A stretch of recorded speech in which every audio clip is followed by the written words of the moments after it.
بسم اللہ الرحمن الرحیم الحمدللہ وکفی والسلام علی عبادہ الذین اصطفی اما بعد۔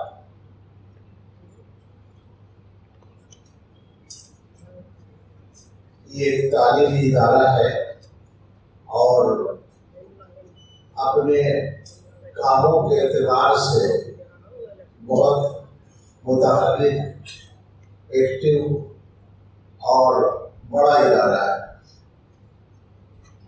ہمیں یہاں دعوت دی گئی تو آ کر یہ اندازہ ہوا کہ یہ کام جو یہاں ہو رہا ہے وہ بڑا کام ہے، اور شاید یہاں جو شرکت کرنے والے حضرات ہیں، خاص طور سے جو جن لوگوں کے یہاں بیانات ہو رہے ہیں اور تعلیم کی لائن سے وہ میرا خیال ہے ممتاز لوگ ہیں، ان کے درمیان ہمارے جیسے مولوی کا کھڑا ہونا کچھ انفٹ سی بات ہے۔ لیکن جب کسی آدمی کو دعوت دی جاتی ہے تو نظام کا حصہ ہوتا ہے کہ اس سے بلوایا بھی جائے، اس لیے مجھے حکم ہے کہ میں کچھ کہوں۔ یہ حضرات کہتے ہیں کہ اطمینان اور تفصیل سے بات کروں، کم از کم آدھا گھنٹہ، لیکن میں اس سے متفق نہیں ہوں، اس لیے کہ مجھے یہ بھی ڈر ہے کہ میرے سامنے جو مجمع بیٹھا ہے اس میں میری بات سمجھنے والے، پوری بات سمجھنے والے زیادہ لوگ نہیں ہیں۔ آدھی بات شاید میری پہنچ سکے گی، لیکن بہرحال حکم کی تعمیل میں کہتا ہوں۔ تعلیمی ادارہ ہے تو آپ یوں سمجھیں کہ اسلام میں تعلیم اور علم دو لفظ الگ الگ بول رہا ہوں میں، علم اور تعلیم۔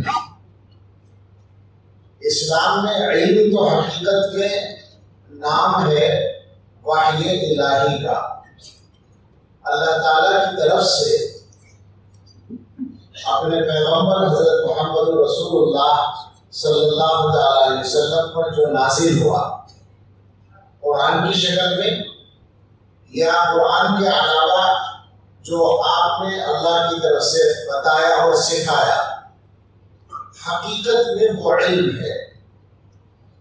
لیکن دوسرا لفظ جو تعلیم ہے اس کے معنی ہے سکھانا۔ اس کا تعلق اس بات سے ہے کہ آپ کسی انسان کو اچھا انسان بنانا چاہتے ہیں۔ اس پہلو سے اسلام نے دنیا کے مذاہب میں سب سے بڑا کردار ادا کیا ہے۔ ہم کسی مذہب کو برا نہیں کہہ سکتے اور کسی کی خامی بیان کرنے کے لیے بھی نہیں کھڑے ہوئے ہیں، لیکن اگر آپ مذہبوں کی تعلیم کا جائزہ لیں تو یہ معلوم ہوگا کہ اسلام نے انسانوں کو سکھانے کا کام، انسانوں کو تعلیم دینے کا کام، یہ مسلمانوں کی ہی نہیں بلکہ اپنے پیغمبر محمد رسول اللہ صلی اللہ تعالیٰ علیہ وسلم کی بھی ذمہ داری مقرر کر دی، اور اس اعتبار سے اس کو ایک مذہبی ذمہ داری بنا دیا ہے۔ تو کوئی مذہب اس معاملے میں اسلام کی برابری نہیں کرتا۔ دوسری بات یہ کہ اس اسلامی حکم کی تعمیل میں مسلمانوں نے جو کچھ کیا حضور صلی اللہ علیہ وسلم کے زمانے میں بھی اور آپ کے بعد بھی، وہ ایک لمبی تاریخ ہے۔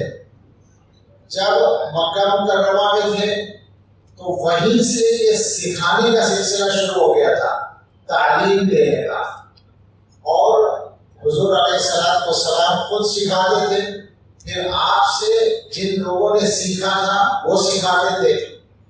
مدینہ طیبہ پہنچے تو آپ نے اپنے پہنچنے سے پہلے ایک سکھانے والا وہاں بھیج دیا تھا جو وہاں تعلیم دیتا تھا، حضرت مصعب بن عمیر رضی اللہ تعالیٰ، اور اس کے بعد وہاں ایک ماحول بنا۔ پھر یہ سلسلہ ہوا کہ باہر سے لوگ آنے لگے، صرف مدینے والے نہیں بلکہ دور دراز کے لوگ آنے لگے، ان کو سکھانے کا کام شروع کر دیا گیا۔ اور اس سکھانے میں اسلام کے احکام، قرآن یعنی دین کی تعلیم کے ساتھ ساتھ لکھنا پڑھنا، جو اس زمانے میں بہت کم لوگ جانتے تھے، اس کو بھی بہت اہمیت دی گئی۔ شاید کم لوگوں کو معلوم ہوگا کہ مکہ مکرمہ کے ماحول میں جہاں لوگ بہت کم یعنی 5ویں 6ویں صدی عیسوی میں بہت کم لوگ تھے جو لکھنا پڑھنا جانتے تھے، ایسے ماحول میں حضرت محمد صلی اللہ علیہ وسلم کے دادا عبد المطلب پڑھے لکھے لوگ میں تھے، ان چند لوگوں میں تھے جو لکھنا جانتے۔ گویا حضور علیہ السلام خاندانی طور پر اس زمانے کے پڑھے لکھے خاندان میں سے پیدا ہوئے تھے، اور مدینہ طیبہ میں حضور نے اسی کو آگے بڑھایا تھا۔ حضور صلی اللہ علیہ وسلم کے بعد صحابہ کا جو زمانہ ہے وہ تقریباً 90 سال ہے یا 100 سال ہے۔ اس زمانے میں یہی اسلام اور دین کی تعلیم پھیلتی چلی گئی، اور لوگوں نے اس کے لیے محنت کا سلسلہ شروع کیا، اور جگہ جگہ پڑھانے کا کام، سکھانے کا کام، تعلیم دینے کا کام ہوا۔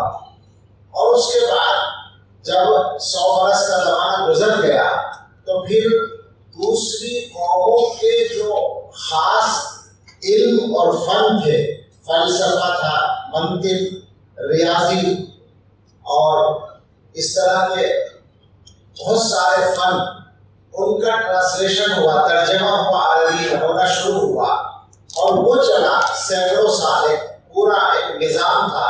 ابھی شاید لوگ صاحب بول رہے تھے، میں تو بنگلہ نہیں جانتا، لیکن بیت الحکمت کا انہوں نے تذکرہ لفظ بولا تھا، تو وہ ہارون رشید کے زمانے میں جو ترجمے کا ایک سینٹر قائم کیا گیا تھا ٹرانسلیشن کا دوسری قوموں کے علوم کی، اسی کا نام بیت الحکمت تھا۔ اس کی وجہ سے مسلمانوں میں علمی ترقی اور بڑھ گئی۔ اس کے بعد ایک تبدیلی یہ آئی کہ تقریباً 300-400 سال تک تو مسلمانوں کے یہاں یہ رواج رہا کہ مسجدوں میں پڑھنے پڑھانے کا سلسلہ ہوتا تھا۔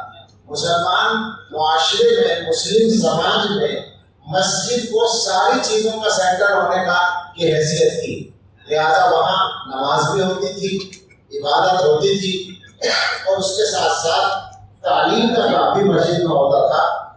لیکن 4ویں صدی میں تقریباً مدرسے کے نام سے، یعنی گویا اسکول کہہ لیں آپ، تعلیم گاہ، تعلیم کی الگ جگہ بنانے کا سلسلہ شروع کیا گیا۔ اور جو تاریخ میں لکھا ہے، ایران کے علاقے میں، نیشاپور کے علاقے میں مدرسہ بیہقیہ کے نام سے غالباً سب سے پہلے ایک عمارت الگ مدرسے کی بنی، اور اس کے بعد یہ سلسلہ چل پڑا کہ تعلیم کے لیے مستقل عمارت بنائی جائے۔ پھر تو ایک تب کی تاریخ ہے، اور یہ تاریخ بھی مسلمانوں کے پاس ہے۔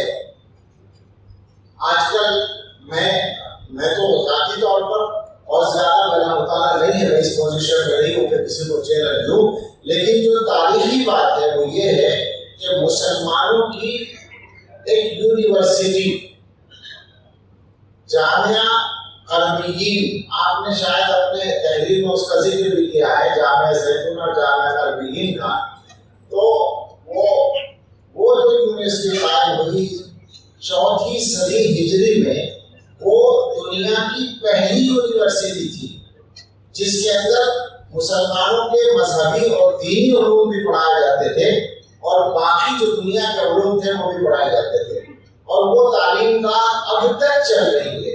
اسلامی دنیا میں جو سب سے پرانے تعلیمی ادارے ہیں، ان میں 3 ادارے وہ ہیں جو 1000 برس سے زیادہ عمر گزار چکے ہیں، جامعہ زیتونہ، جامعہ قربیین اور جامعہ ازہر مصر میں۔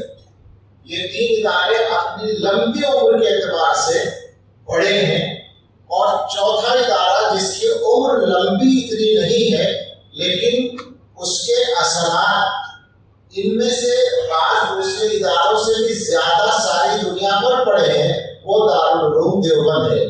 اس طرح سے مسلمانوں کے تعلیمی اداروں کی ایک لمبی تاریخ ہے۔ ہندوستان کے اندر دارالعلوم دیوبند تو اب سے تقریباً 160 برس پہلے قائم ہوا، لیکن مدرسوں کے نام سے تعلیم گاہیں یہاں تقریباً 4ویں-5ویں صدی میں قائم ہونی شروع ہو گئی تھی، اور ہندوستان کے ایک ایک شہر میں کئی سو تعلیمی ادارے قائم رہے ہیں مسلم دور حکومت میں۔ یہ تاریخ کی طرف ذہن چلا کے کچھ چند باتیں میں نے کہی۔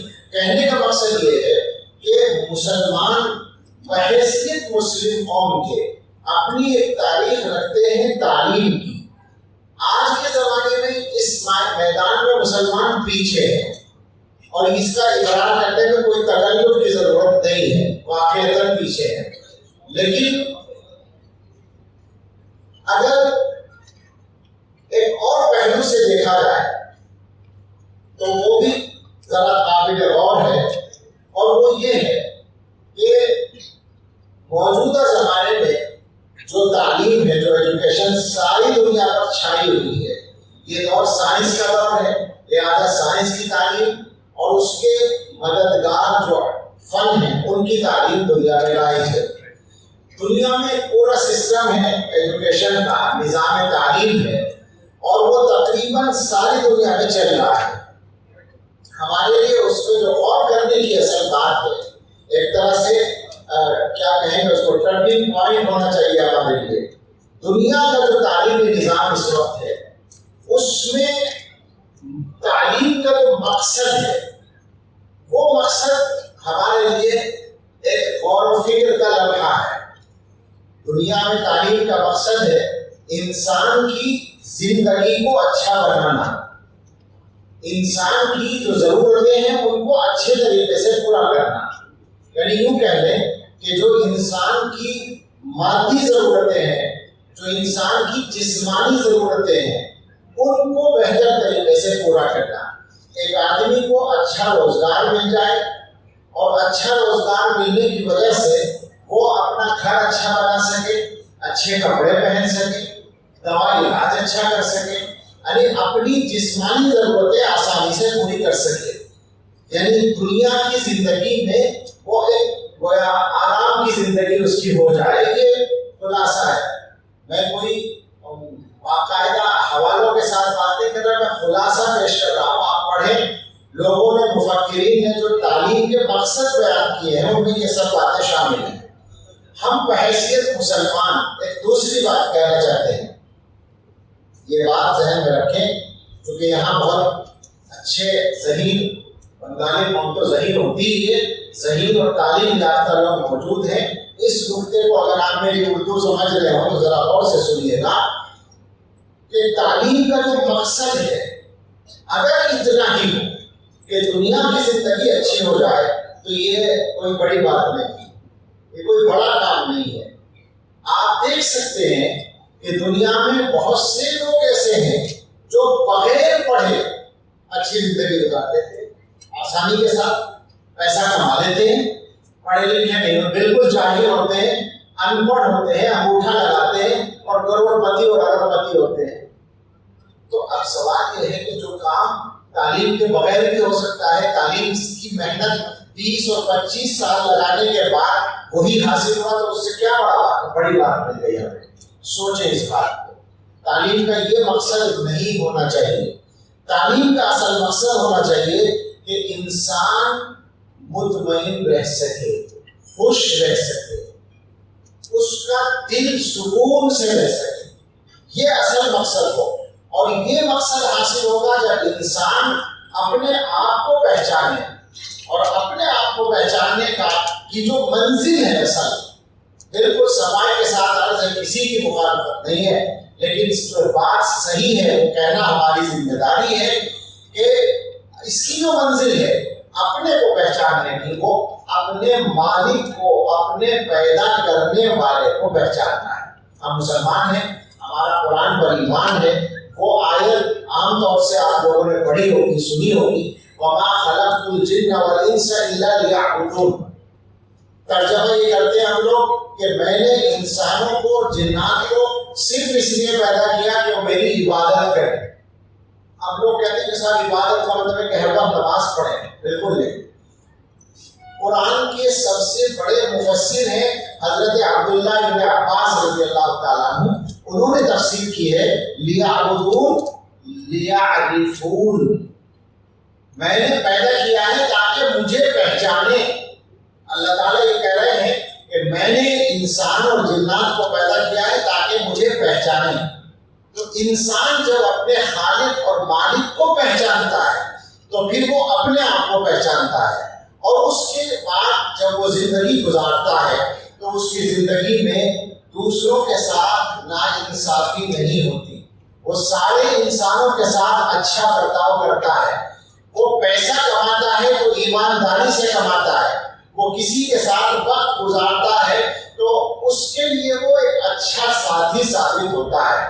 آپ سوچیں ذرا، کیا ہمارا جو آج کا ایجوکیشن سسٹم ہے، جو نظام تعلیم ہے، تنہا اس نظام تعلیم سے کیا انسان کی زندگی میں اطمینان آ رہا ہے، سکون آ رہا ہے؟ کیا واقعی وہ اتنا اچھا انسان بن رہا ہے کہ اپنے کسی فائدے کے لیے کسی دوسرے کو نقصان نہ پہنچائے، وہ کسی کے خلاف کام نہ کرے، کسی کو تکلیف نہ دے، کسی پہ ظلم نہ کرے، کسی کے ساتھ ناانصافی نہ کرے؟ اس کے ہاتھ میں اگر قومی پیسہ آ جائے تو وہ اس میں کرپشن نہ کرے؟ کیا یہ سب حاصل ہو رہا ہے؟ یہ نہیں ہو رہا ہے، ہو بھی نہیں سکتا، اس لیے کہ وہ منزل مقرر ہی نہیں کی، وہ مقصد طے ہی نہیں کیا۔